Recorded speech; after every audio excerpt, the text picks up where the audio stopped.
Ok. Ok, bom dia a todos. Estamos aí apresentando o Eduardo Corrêa da Silva. A explicação dele já mostra bastante o trabalho que ele fez e faz na área tributarista, tá? Nosso conhecido há bastante tempo na Bimetal, a Cicetel, que é outro sindicato do qual nós nos participamos, e com certeza vai estar em condição de atender a necessidade nossa de nos adaptar aí à nova situação da reforma tributária, tá? Então, seja bem-vindo, Eduardo, por favor. Maravilha. Primeiramente, Mauro, muito obrigado pelo convite.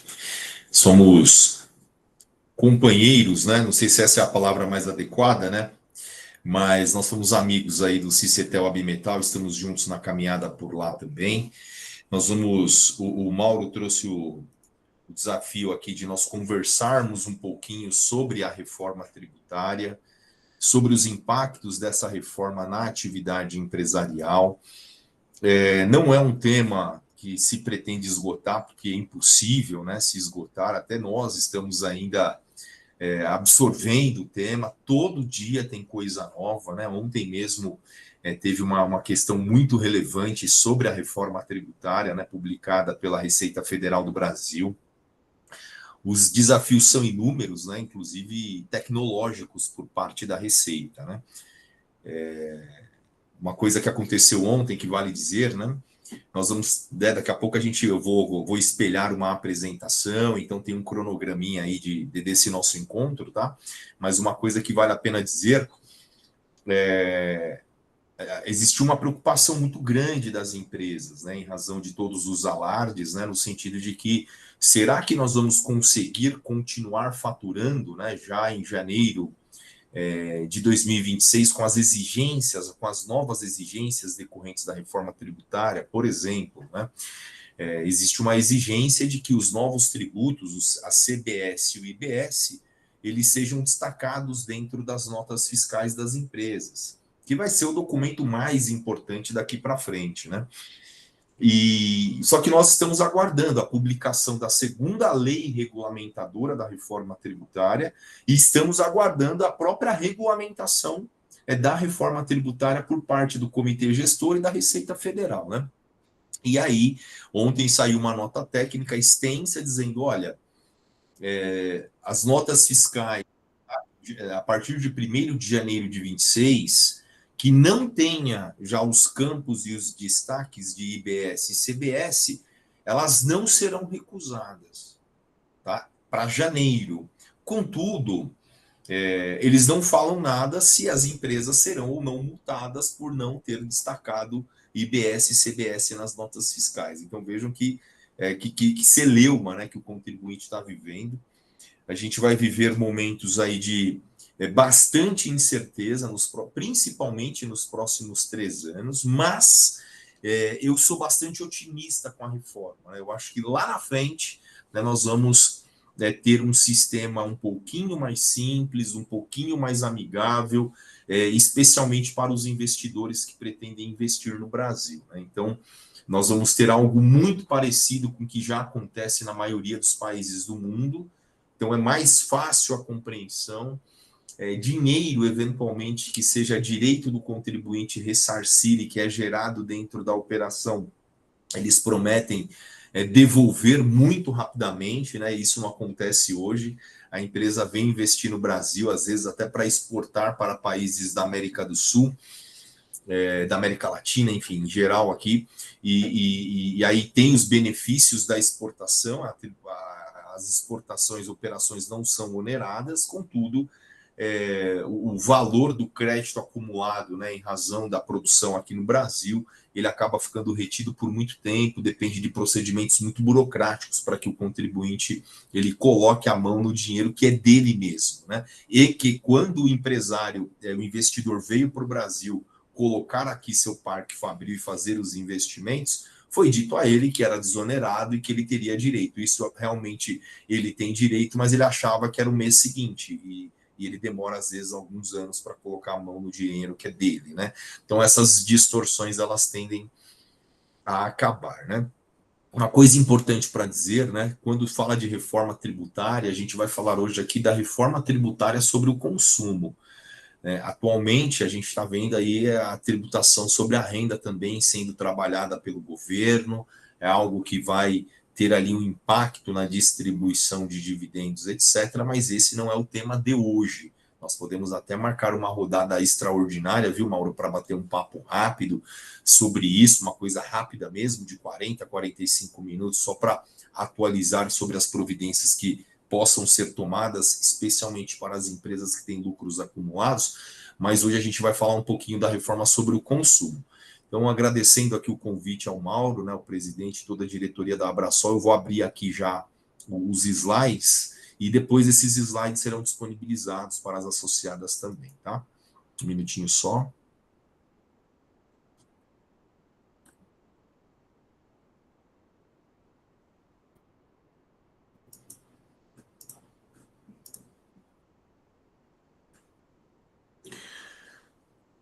A tela já está...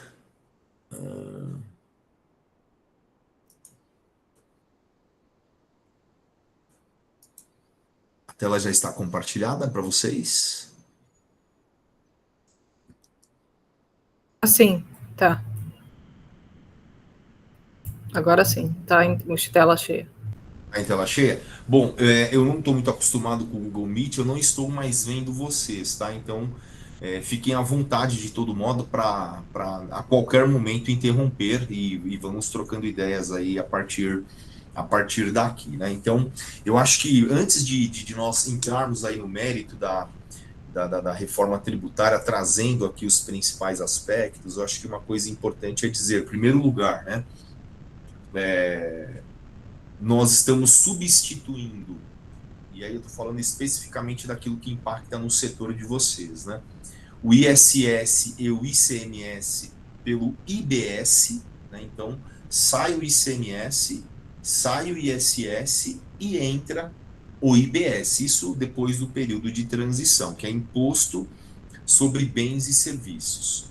No âmbito federal, sai o PIS e COFINS e entra a CBS. Então, nós vamos ter a CBS, Contribuição sobre Bens e Serviços, de competência da União, e o IBS, de competência compartilhada de estados e municípios. Esse é um ponto básico, né? Lá no final da transição da reforma tributária, a gente vai parar de ouvir dizer sobre ICMS e ISS, vamos passar a ouvir apenas IBS, e já em 2027 não terá mais PIS e COFINS e terá ali a substituição pelo IBS, tá? Aqui é só um mini currículo, e aqui um ponto importante, falar sobre a nova lógica do sistema tributário brasileiro, né? Então, basicamente, hoje, nós temos várias discussões, né? Quando você presta serviços, você fica sujeito ao ISS, quando você vende mercadorias, você está sujeito ao ICMS, quando você é industrial, você fica sujeito também ao IPI. Então, a gente fica ali transitando sobre vários conceitos. Tem situações específicas que o contribuinte tem dúvida, ele não sabe, né? Se incide o ICMS, se incide o ISS, aí discussões que duram, às vezes, mais de década para que o STF, né, o Poder Judiciário, afirme, olha, essa aqui é uma hipótese de ICMS, essa é uma hipótese de ISS, mas nesse tempo todo contribuinte ficou dentro de um cenário de insegurança jurídica absoluta, sem saber se estava pagando corretamente para o ente correto e etc. Né? A partir da reforma tributária, isso tende a acabar, né? Porque a base de cálculo dos tributos ela é ampla, né? O tributo passa a incidir sobre operações. Então, operações com o quê? Quaisquer operações com bens, com serviços e direitos tangíveis e intangíveis, né? Que entram aquelas questões de softwares e etc. Né? Então, a base ela é ampla. Você não tem mais discussão se incide ou não incide, se esse serviço é um serviço sujeito ao ISS ou não é, então tivemos várias discussões assim, se incide ICMS ou ICMS, não tem mais esse tipo de discussão. Realizou operações com bens e serviços ou direitos tangíveis e intangíveis, haverá a incidência do IBS e haverá a incidência da CBS. Um ponto aqui importante até para dizer, nada tem a ver com a atividade de vocês, mas uma mera curiosidade, né? As locações, a gente sabe que muito empresário investe em imóveis.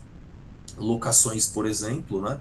Se elas ultrapassarem um determinado patamar, elas passam a ser também tributadas. Venda de imóveis também passam a ser tributadas por IBS e CBS, claro, em condições específicas para o setor, mas passam a ser tributadas. Então, a tendência é que com a base ampla nós tenhamos aí uma diminuição das discussões tributárias, né, sobre o que incide e não incide tributo, né?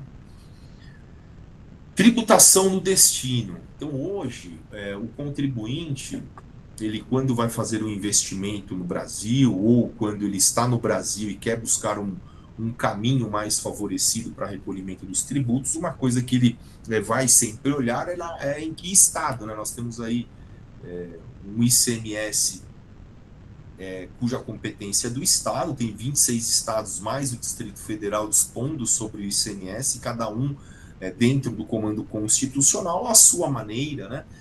27 regulamentos do ICMS, além das 27 leis, né? E o contribuinte fica sempre, vou dar um exemplo que é muito tradicional, né? Contribuinte que é importador, né, e coloca lá uma unidade, né, um operador logístico, né, ou uma filial da sua empresa em Santa Catarina ou Espírito Santo, para que tenha benefícios de ICMS na importação, né? E então a gente sabe que isso acontece, é uma distorção do sistema, nem poderia acontecer porque esses estados eles não poderiam, a revelia do CONFAS, que é o Conselho Fazendário, dispor sobre benefícios fiscais não aprovados pelo CONFAS, mas isso na prática acontece. A gente é muito tradicional também empresas industriais se montarem, né, a sua atividade produtiva em Extrema, porque lá também nós sabemos que em Minas Gerais existem incentivos aí para o ICMS, então basicamente o que as empresas fazem? Fazem cálculo e vão para esses lugares. Acontece que, a partir da reforma tributária, a tributação passa a ser no destino, né? Então, o que é o destino? Ela era na origem, essa era a lógica, ela passa a ser no destino, que é onde a mercadoria é consumida em último lugar, né? Então, às vezes uma mercadoria é vendida, né? Uma indústria vende para um distribuidor de Santa Catarina que depois vende ali para o consumidor final no Acre, né? Então, o Acre é que vai ser o destinatário desse tributo e destinatário também do produto arrecadado aí com o IBS, por exemplo, tá?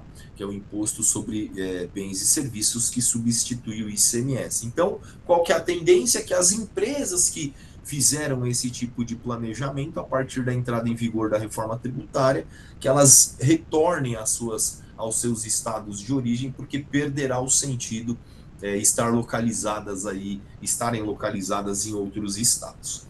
Cobrança por fora, então a cobrança dos tributos ela passa a ser por fora e não por dentro, isso dá uma transparência muito grande, né, nas relações jurídicas, você sabe exatamente o que é preço do produto e o que é preço da mercadoria, o preço do serviço prestado, né? Então, isso dá transparência para quem está adquirindo e não haverá mais aquela discussão, né, de tributo sobre tributo. Nós tivemos recentemente aí uma discussão que até hoje ela existe ainda com as teses que decorreram dela, que foi aquela questão da exclusão do ICMS da base do PiscoFins. Então, esse tipo de situação não vai, na medida que acontecer, eu falo isso em razão de outros detalhes da reforma tributária, e isso pode impactar também aqui na sua própria formação de preço, tá? Então, é uma coisa bastante importante para nós ficarmos atentos. Não cumulatividade, então a não cumulatividade hoje, que é esse sistema do ICMS e do PIS e COFINS, né, para quem está no lucro real, de créditos e débitos, né, você paga, que você faz aquisições, produz, e aí isso gera crédito para você abater os seus tributos no futuro. Essa não cumulatividade tem uma lógica diferente, é uma não cumulatividade plena, tudo dá direito a crédito, exceto bens para uso e consumo pessoal, que eles listam lá quais são esses bens de uso e consumo pessoal. Uma coisa importante para dizer aqui, já que estamos dentro de uma entidade, não de um sindicato, mas de uma associação, mas mesmo assim é importante dizer, temos que tomar bastante cautela aqui, isso a gente até disse, a gente vem falando sobre isso em outras entidades de classe também, que na negociação coletiva, todos aqueles benefícios, né, vale transporte, vale alimentação, auxílio educação, que eventualmente a empresa possa pagar, que todos esses benefícios aos trabalhadores constem da convenção coletiva, ou do acordo ou convenção coletiva, para que a empresa possa usufruir de créditos, né, destacados decorrentes dessas despesas que ela tem, né? Uma coisa que a reforma vai trazer também aqui já no item 5 é uma legislação uniforme, então a gente vai ter vai ser mais simplificado, é uma única lei para IBS e CBS, único fato gerador, né, dos tributos, única base de cálculo, as mesmas hipóteses de não incidência, de contribuintes, regras de creditamento, etc. Né? Então, isso vai trazer uma simplicidade relevante para o sistema e a não incidência sobre operações de exportação. Tá? Então, o que já acontecia, continuará acontecendo com a manutenção dos créditos tributários. Bom, aqui, então falamos aqui de alguns pilares da reforma tributária, se tiverem dúvidas, fiquem à vontade para comentar, e vamos entrar agora na transição da reforma tributária. Então, que providências nós temos imediatas agora? Né? São mais providências do ponto de vista fiscal, né? Como nós dissemos aqui no começo, a questão das notas fiscais já para janeiro, né? Apesar de anteontem, né, em nota técnica, a Receita Federal já disse que não vai recusar notas fiscais, então as empresas continuarão emitindo normalmente suas notas em janeiro, mas precisarão sim se preocupar em estarem prontas, né, com as parametrizações organizadas para que destaquem o IBS e a IBS já a partir do início já do ano que vem. Então, porque nós não sabemos, né, se o não destaque em janeiro vai gerar ou não multa, é provável, né, tratando-se de Receita Federal, que isso aconteça. Mas olhem aí, ó, na segunda coluna, no ano de 2026, nós teremos o destaque da CBS a 0,9%, né, e teremos lá embaixo do IBS em amarelo de 0,1%. Então dá um total de 1%. Então, além de ter o destaque, né, que vai acontecer nas vendas de mercadorias ou nas operações de um modo geral, será um total de 1%. Tá? Em 2027, a gente está trabalhando aqui com uma alíquota, tá? Uma alíquota estimada ainda, nós não temos ainda qual será a alíquota. Esse ano de 2026, inclusive, ele vai servir para ter a ideia para a Receita Federal e para o Comitê Gestor sobre qual que é o potencial arrecadatório com esses dois novos tributos para verificar qual vai ser a alíquota de referência das empresas. Né? E em 27 já, vejam, né, o PIS e COFINS na coluna de 2027 estão extintos, a alíquota passa a ser uma alíquota de 8,8%, inclusive para as empresas tanto de lucro real como de presumido, né, a mesma alíquota, não tem ainda alteração com relação ao ICMS e ao ISS, mas tem o recolhimento também de 0,1 com relação ao IBS, tá? Em 2028 é igual a 2027 e a partir de 29 começa a entrar em vigor o IBS, né? E ele vai entrando de uma maneira progressiva, né? Então, primeiro 10% daquilo que seria ICMS será de IBS, progressivamente vai assim até 2032, até chegar em 2033, o ICMS ele é extinto, né, tanto o ICMS como o ISS, e nós teremos em 2033 100% do sistema novo tributário em vigor, tá? Então, isso aqui é só um período de transição para que vocês olhem, e para as empresas do Simples Nacional, em 2026, ainda nada muda, exceto o que nós veremos mais para frente. Eduardo, Sim, eu sim. falo. Só interromper um pouquinho, Eduardo. Na verdade, até se você puder voltar um segundo na apresentação anterior, tá? Eu deixei de te avisar, eu deveria ter falado contigo o seguinte: os fabricantes, tá, de aquecimento, tá, hoje eles têm um benefício do ICMS, tá? Ou seja, temos um benefício fiscal aonde, de fato, incide somente PIS e COFINS. Isso eu estou falando de fabricantes, tá? Não Perfeito. existe o ICMS e não existe o IPI, tá? Eu deveria ter te falado antes. Então, por exemplo, quando você fala, por exemplo, do ICMS, tá? Na situação que tem para um fabricante, eu estou falando exclusivamente de um fabricante, tá? Você tem hoje uma situação de sem ICMS, que é a nossa situação de hoje, tá certo? Aqui não cita, mas seria sem o IPI. E quando a gente chega em 2029, né, para o fabricante, na verdade, o que vai acontecer é que não que ele vai pagar 90% do que existe hoje, mas ele vai pagar simplesmente 10% do novo. Tá certo? Então, tá certo. Eu só estou esclarecendo, porque talvez também para deixar para você que eu deveria falar com clareza antes, né?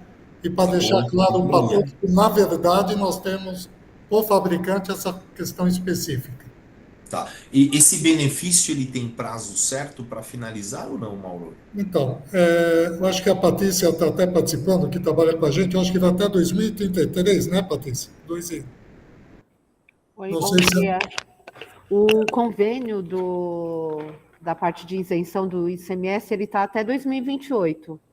Ainda não prorrogou. Então, aí nós não sabemos, né? Então, esse é um ponto importante. Nós não sabemos se ele será prorrogado. Ainda que seja prorrogado, a prorrogação dele ela pode durar até 2032 no máximo, tá? Então é uma coisa importante, tudo bem, é uma coisa que vai acontecer lá na frente, mas que isso, como vocês, como entidade, precisam colocar em perspectiva. Não haverá mais benefícios fiscais que não aqueles que já estão previstos dentro da reforma tributária, tá? Então, a tendência é que não haja mais lá, a partir de 2033, absolutamente nada, e se esse de 2028 não for renovado, que as fabricantes de aquecimento passam a pagar o IBS exatamente como está aqui nas proporções que constam aqui da tabela, tá? Tá, Eduardo, esse convênio ele é nacional e ele está realmente até 31 de dezembro de 2028.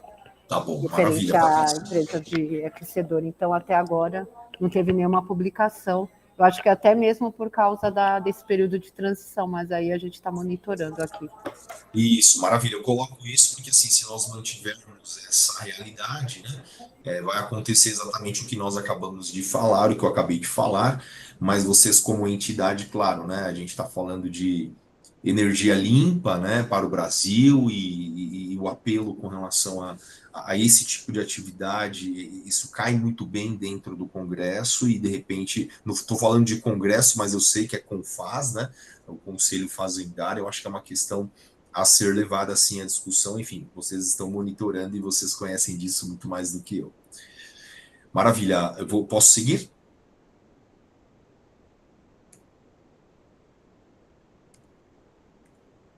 Estão me ouvindo? Pode sim, Eduardo. Obrigado. Aqui eu vou deixar esses slides com vocês, mas eu acabei de falar com relação ao IBS, né, 2026, 27 e 28, né? Então, como que serão as alíquotas? Nesse próximo slide é da CBS, como elas ficarão. Uma coisa importante para dizer para vocês, né? O que a lei diz, né? A primeira lei regulamentadora, que é a Lei Complementar 214, ela diz o seguinte: olha, quem cumprir as obrigações acessórias em 2026 não precisarão recolher esse 1%. Está dividido em 0,9% para a CBS e 0,1% para o IBS. Contudo, né, qual que é a informação que nós temos aqui da própria Receita Federal, né, que não formalizada, mas verbalizada reiteradamente por eles, né? Não haverá guia para recolhimento de CBS e IBS em 2026 por uma questão técnica, tecnológica mesmo, né? Não tem guia de recolhimento dos novos tributos. Logo, quem não cumprir as obrigações acessórias também não vão recolher CBS e IBS, mas podem ser notificados a destacarem nas notas. Vejam, recolhimento e destaque são coisas diferentes. Eles podem obrigar que as empresas, e isso já é uma obrigação, na verdade, né, mantenham o destaque e notificam as empresas para que assim o façam, e se elas não fizerem assim ou não cumprirem as obrigações acessórias que ainda nos serão reveladas, eles podem eventualmente multar as empresas, né? Então, essa é a providência mais imediata que nós temos. Então, isso que eu falei já está escrito aqui. Sobre os layouts também, isso vai impactar, né? Nós já vamos trabalhar a partir de 2026 com layout novo obrigatório, né? A gente está ainda dentro de um campo de homologação, mas estaremos já todo mundo, né, no campo de produção, né, e emissão de notas fiscais já com os destaques. A obrigação é essa já a partir de janeiro, com essa ressalva de que não haverá recusa para o mês de janeiro, acaso não tenha destaque desses novos tributos. Isso que eu acabei de falar está espelhado nesse slide, então depois vocês podem revisitar. E eu vou falar um pouquinho para vocês, e aqui uma atenção bastante importante, das empresas que ou estão no lucro presumido ou estarão no lucro presumido no ano de 2026, tá? O que é importante dizer aqui? O que é o mais importante desse slide aqui, né? A lei, né, o legislador, ele criou um crédito presumido sobre estoque. Então, vejam só, né? Todas as empresas que estiverem sujeitas ao regime regular do IBS e da CBS, e aí praticamente são empresas ou que estão no Simples Nacional recolhendo IBS e IBS por fora do Simples Nacional, que é uma opção e nós vamos ver isso, né? Ou são empresas tributadas pelo lucro real e lucro presumido. Todas elas estarão no regime regular de IBS e CBS. Se elas estiverem em 2026 no lucro presumido, então significa que ela estará recolhendo em 2026 o PIS e COFINS no regime cumulativo, que é aquele regime que não dá direito a créditos, mas tem a alíquota diminuída de 3,65%, a alíquota total de PIS e COFINS. Quando essas empresas adquirem produtos, seja para produção, seja para revenda, ela tem, para quem está no não cumulativo, isso dá direito a crédito para abater do PIS e COFINS a pagar.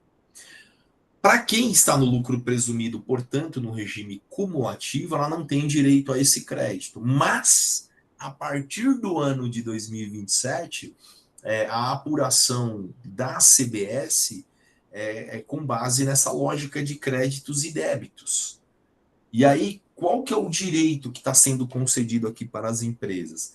É que aquelas que não tomaram créditos de PIS e COFINS em razão do regime cumulativo, que possam, em 2027, fazer os registros necessários desses bens que se encontram em estoque e se creditarem e abaterem da CBS, que é a Contribuição sobre Bens e Serviços. Eduardo, então tá simples, né? Então, assim, se eu tiver bens do meu estoque em 31/12/2026, que eu não tomei crédito, então que esses bens de estoque eu possa tomar crédito de CBS com relação a esse crédito presumido sobre estoque. Sim e não, né? Ok quanto à lógica, mas precisa tomar alguns cuidados, né? Porque tem bens que as empresas adquirem que estão sujeitas à isenção, alíquota zero, e aí não daria direito a crédito de CBS. Tem situações que estão sujeitas ao regime monofásico ou substituição tributária, aí também não daria direito a crédito, né? Para quem está no meio da cadeia. E situações também, né, que a empresa também, assim, o cuidado que ela tem que tomar é que ela precisa fazer esse registro de crédito presumido sobre estoque até uma determinada data, que é o final de junho de 27, para que ela possa, sim, abater esses valores com relação à CBS, que é o novo tributo que substitui PIS e COFINS, a pagar a partir de janeiro, né, de 2027. Tá? Então, trouxe aqui tudo que eu disse está nesses slides, né? Inclusive aqui toda a parte, né, de como calcula e etc, tá? Prazo e etc, tá tudo aqui bem mastigadinho. Isso que eu acabei de falar tá tudo aqui dentro dessas 3 telas, né?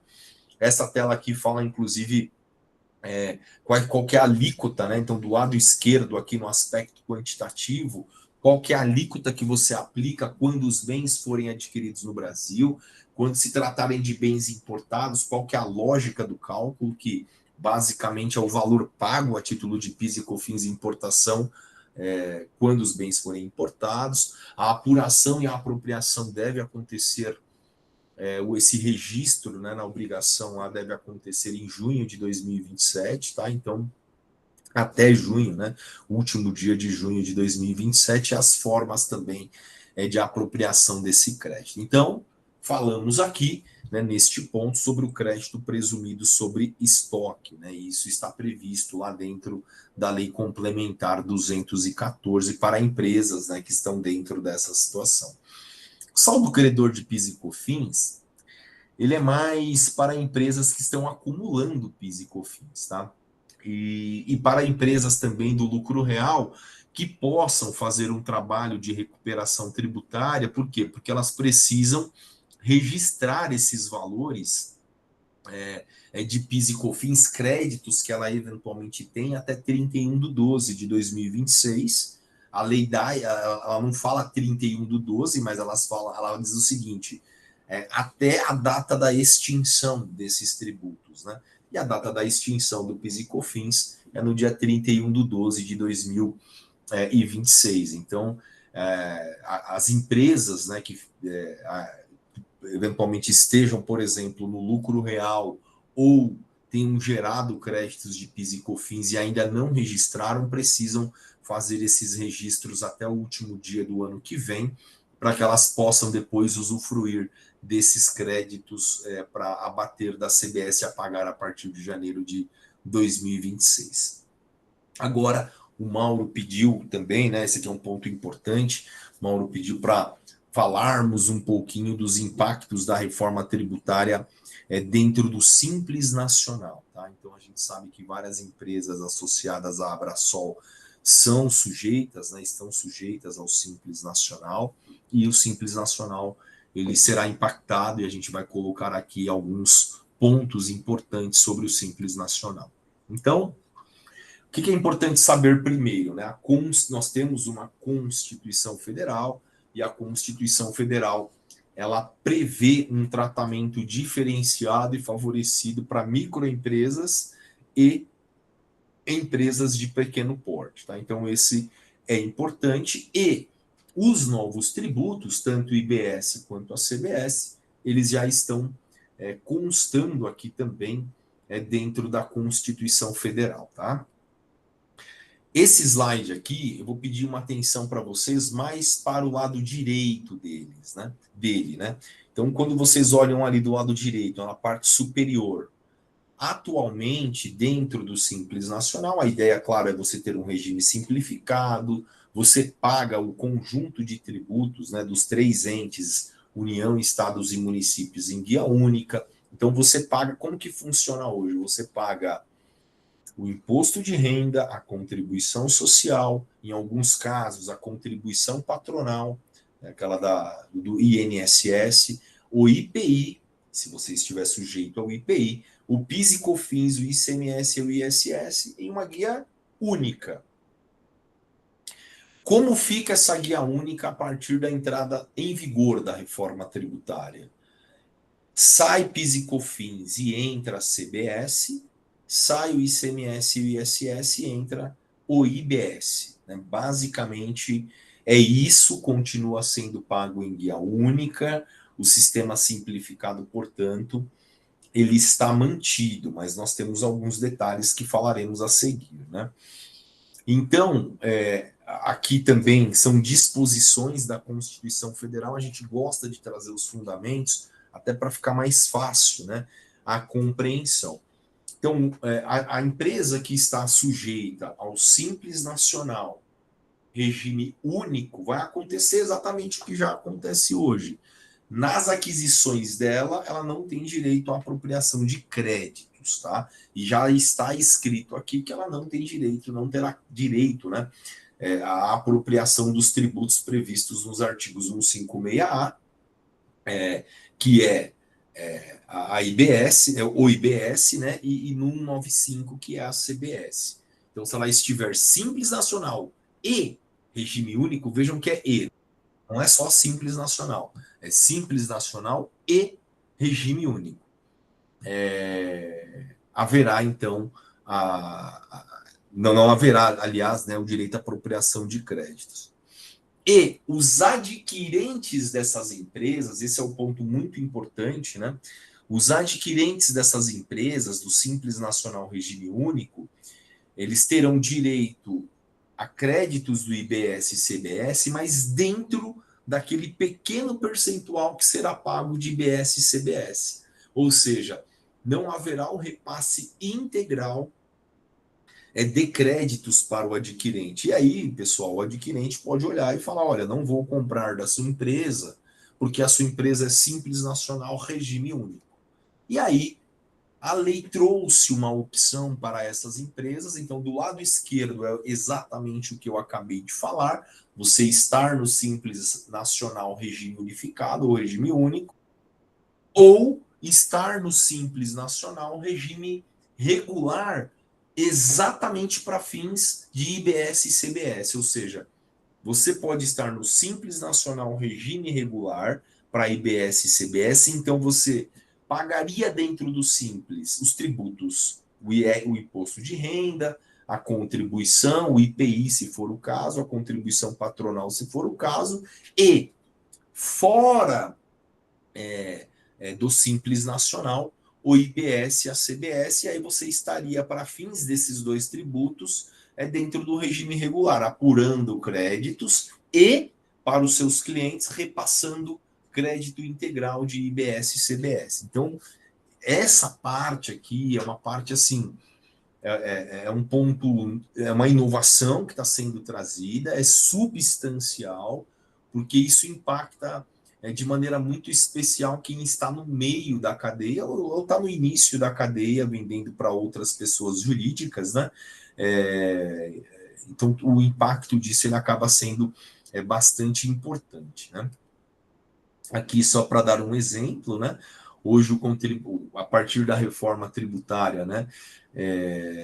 O contribuinte ele pode optar pelo Simples Nacional e tomar essa decisão, se eu serei regime único ou recolherei o IBS e CBS dentro do Simples, mas de maneira separada. Né?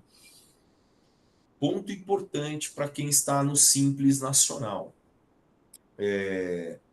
A opção pelo Simples Nacional, ela se dá sempre no último dia de janeiro. Então, em todo ano, no final de janeiro, é o momento crucial onde a empresa faz a opção pelo Simples Nacional e fica vinculada ao Simples Nacional durante todo o ano.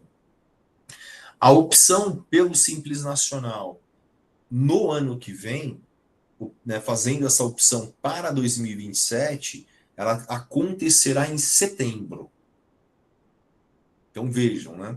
A empresa precisará ter uma atenção, fazer conta para saber de fato se o Simples Nacional é a melhor opção para ela, para que em setembro ela faça essa opção. Tá? Então essa opção ela passa a ser uma opção que deixa de acontecer em janeiro, já com o ano em andamento, e passa a acontecer 3 meses antes. Então esse é um ponto assim fundamental, né, e que as empresas precisarão tomar atenção. Agora, a opção por estar no Simples Nacional, regime único, essa opção entre regime único e regime regular, para fins de BS e CDS, a empresa poderá fazer 2 vezes ao ano. Ela poderá fazer em setembro, então ela pode em setembro falar, ó, eu estarei no Simples Nacional, regime regular, recolhendo IBS e CBS por fora. E uma segunda chance que ela tem de fazer isso é em abril. Ela faz em abril para o semestre seguinte. Né? Então, a opção que ela fizer em abril, por estar no único ou no regime híbrido, né, ou regular, para fins de IBS e CBS, seria, ele entraria em vigor fazendo em abril, no mês de julho de 2000, ou seja, no mês de julho do mesmo exercício. Tá? Aqui é exatamente o que eu acabei de falar de uma maneira um pouquinho mais esmiuçada, né? Falando dos impactos disso, tanto para a tomada de créditos, né? Então, como também o impacto que isso tem no seu cliente. Tá? Então, uma empresa que está no Simples Nacional, vejam só, pessoal, uma empresa que está no Simples Nacional e opta por recolher o IBS e CBS por fora, ela precisa ter um planejamento especialmente nas suas aquisições. E esse cuidado é um cuidado que as empresas que de lucro presumido, que não estão acostumadas a ter esse tipo de cuidado, precisarão ter também. Então, ela vai ter que olhar para o seu fornecedor, e aí eu dou exemplos assim muito básicos, né, para que fique claro. Né? Então, vamos supor que você está precisando comprar para sua empresa produtos de limpeza e produtos de papelaria. Nessa compra hoje, né, você escolhe, às vezes você precisa comprar às pressas, faz a compra hoje aqui na papelaria ou na empresa que vende produtos de limpeza da esquina, porque isso não tem impacto na sua atividade. Você está no Simples Nacional, não se apropria de crédito. Se você está no lucro presumido, você também não se apropria de crédito.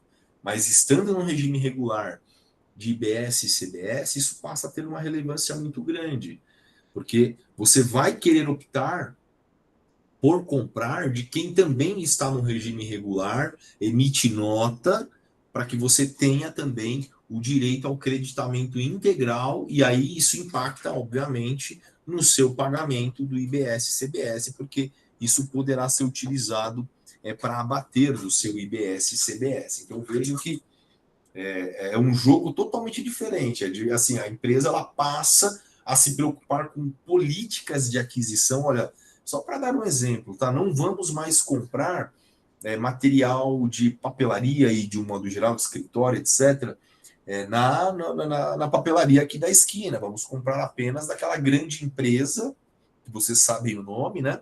E porque eu tenho certeza que ela recolhe, que ela não está no simples regime unificado, né? Ou produtos de limpeza, ou qualquer outro produto ou serviço que você venha utilizar na sua atividade. Tá? Então, vejam o quão relevante passa a ser toda essa questão. Tá? Uma coisa interessante também, empresas do Simples Nacional que façam aquisição no mercado interno ou importem bens de capital, tem esses novos tributos suspensos, então isso aqui é um incentivo para a renovação do Parque Fabril, tá? Então, para que você possa ter um incentivo, na verdade trouxe essa possibilidade, né, para que você não pague esses novos tributos aí na aquisição, né, de bens de capital, né? Aqui, bens recebidos em devolução é só uma regrinha que eles trazem quando você... Olha, e os bens que forem adquiridos em 26 e devolvidos em 27. Eles trazem uma regra garantindo o crédito do contribuinte. Acho que não precisamos falar do saldo credor do ICMS, porque isso é uma situação que vai acontecer só lá na frente, então não precisamos nos preocupar com isso agora, é muito conteúdo, mas eu vou enviar para vocês essa apresentação completa, depois quem tiver curiosidade pode ler, tá? IBS e CBS, tá existindo, pessoal, olha que interessante, uma discussão, porque os estados já levantaram a mão e eles querem incluir o IBS e a CBS na base de cálculo desses tributos, IPI, ISS e ICMS, né? Então, olha que tragédia, né?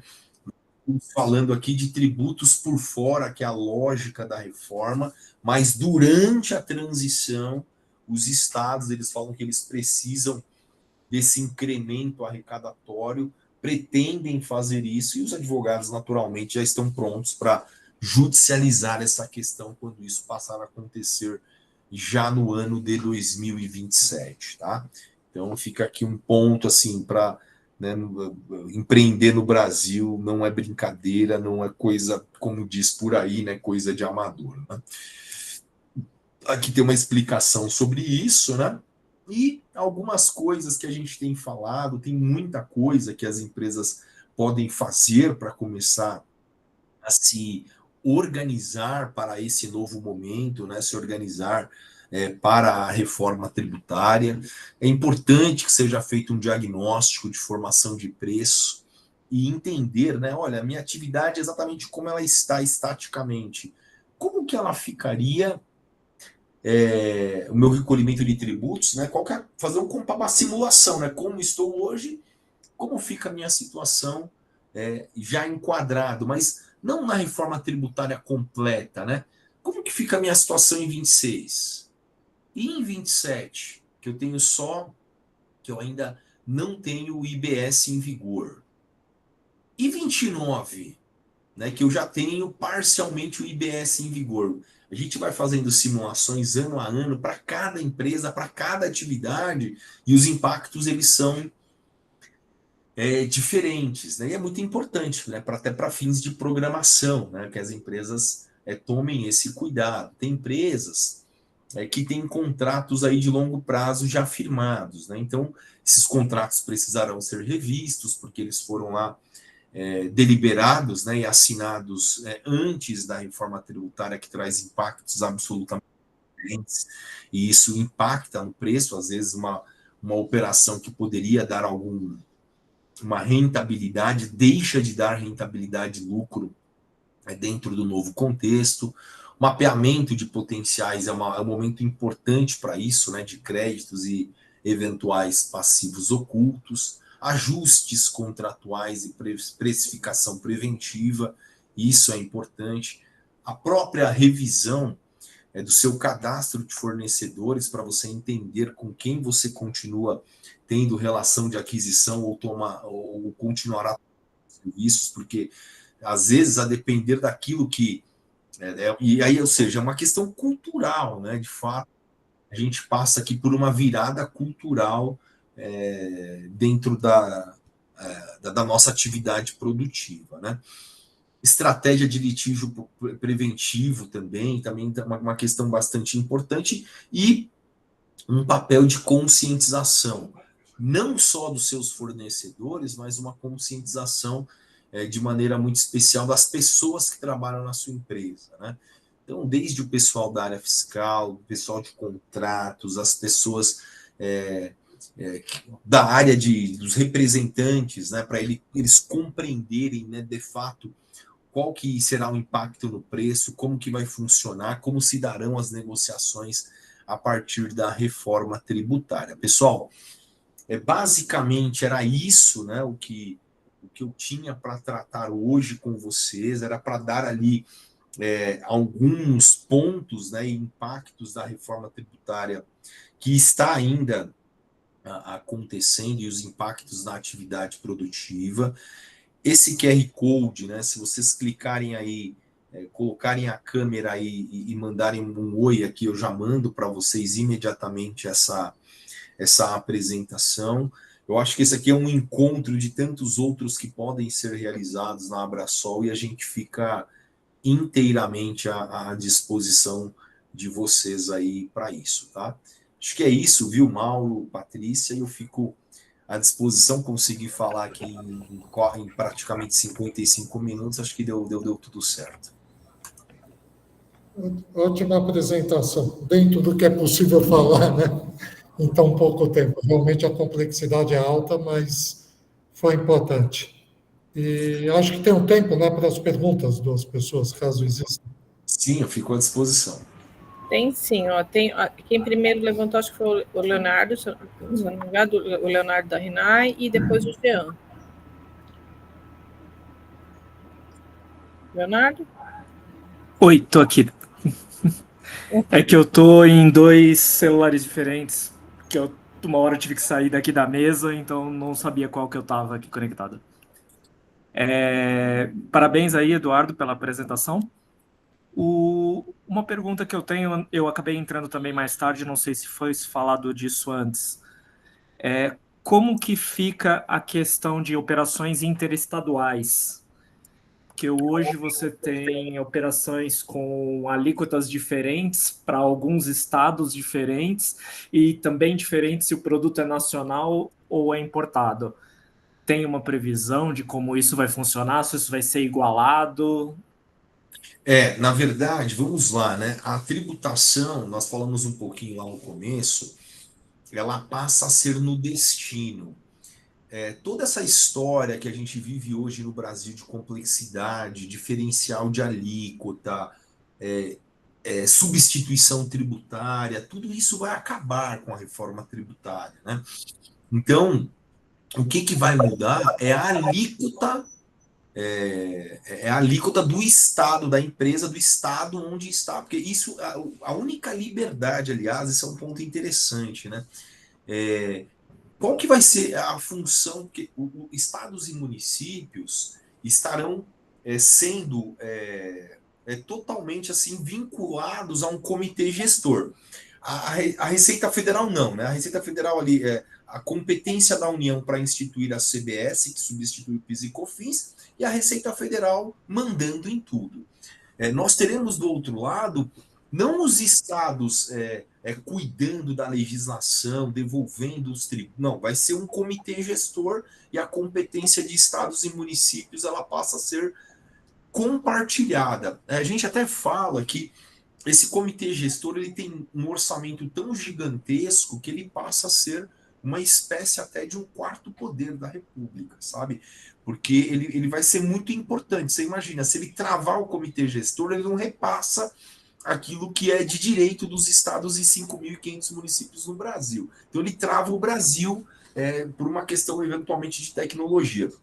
Essas questões elas passam a ser unificadas em todo o Brasil. É uma única lei para tratar de todas as operações, sejam internas, sejam interestaduais. Então toda essa gama de complexidade que nós vivemos hoje, ela vai acabar por definitivo quando, claro, né, a reforma tributária já terá ultrapassar aí o período de transição. Tá? Entendido. Isso também se aplica com a diferenciação que tem hoje de venda para contribuintes do ICMS e não contribuintes? Também vai igualar? Também vai igualar. Exatamente, isso vai igualar. A diferença é que você vai estar lidando, ora, com um não contribuinte dos tributos, que é quando você vende para o consumidor final, né? Pessoa física, né? Porque se ele for consumidor final, pessoa jurídica, porque tem consumidores finais, pessoas jurídicas também, né?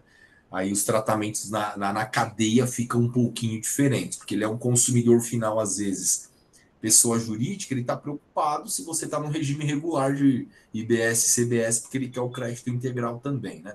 São essas as preocupações, mas vejam, são muito menores do que as preocupações que nós temos hoje nas vendas que são realizadas pelo Brasil inteiro. Sim, com certeza.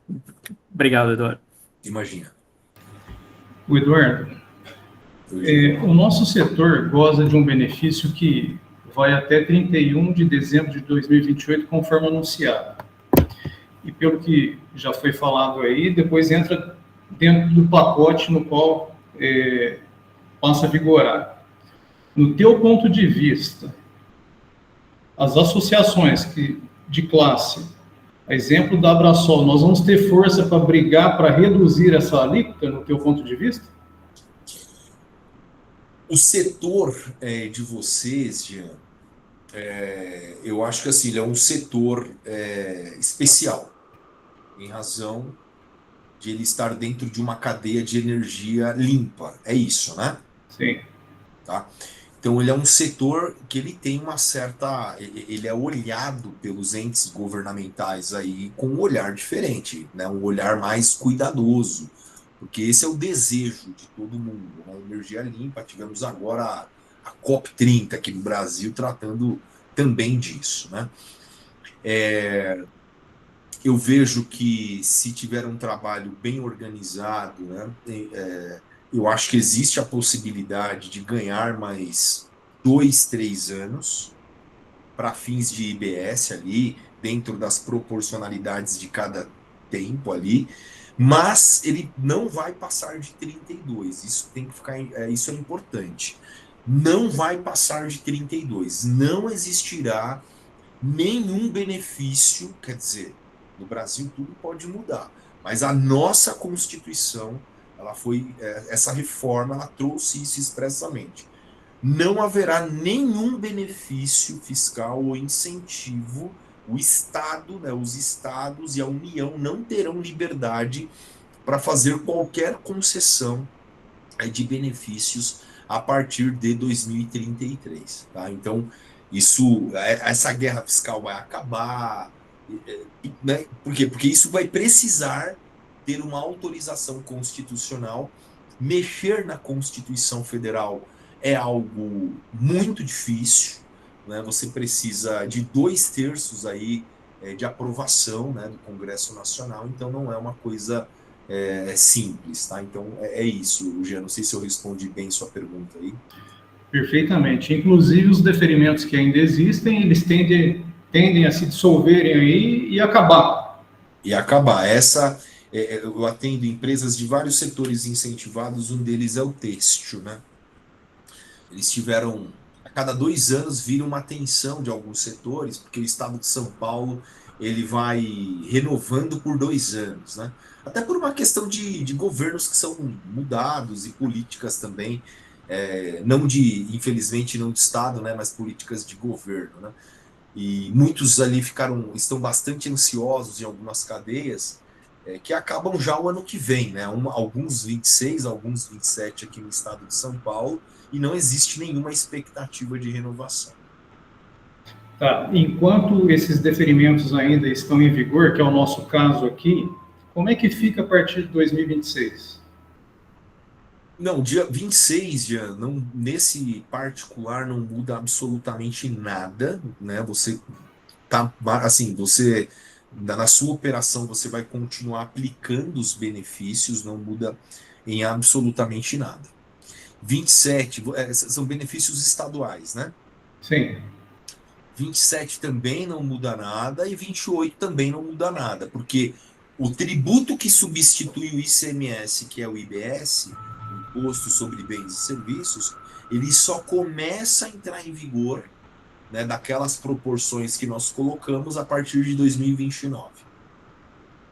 Perfeito. Obrigado, doutor. Imagina, Angela.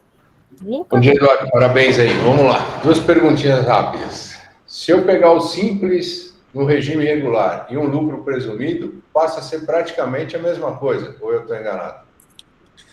Ele passa a ser praticamente a mesma coisa. Só tem que se você tem às vezes, né?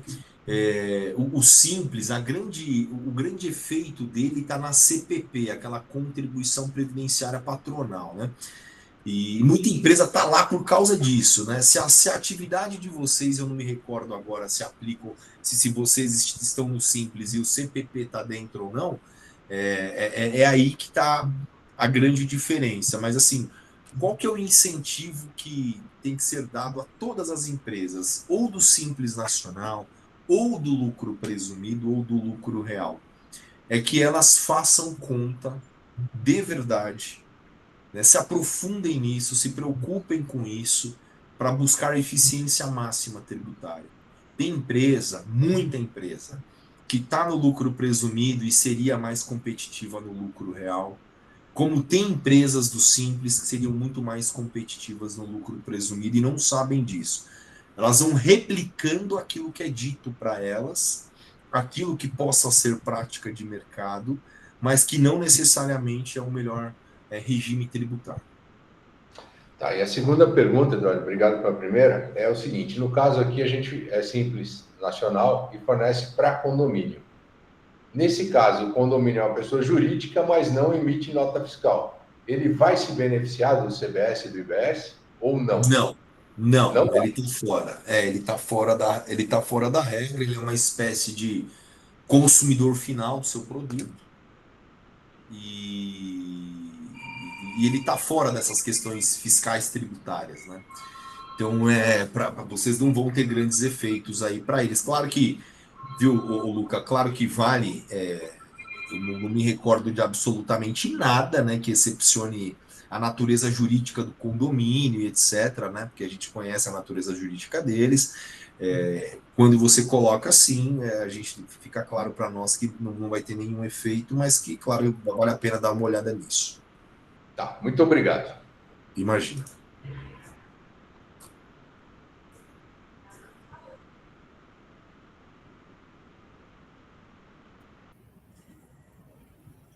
Mais alguém?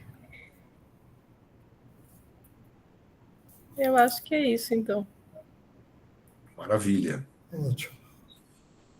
Muito bom, então. Obrigado, Eduardo, e vamos, com a própria Abrasol, manter esse contato e fazendo novas reuniões seguramente. Maravilha. Muito obrigado, Mauro. Muito obrigado a toda a diretoria da Abrasol, todos os presentes. Contem sempre conosco. Feliz Natal para todos e fiquem com Deus. Muito bom. Obrigado, boa tarde a todos. Obrigado, boa tarde. Obrigada. É.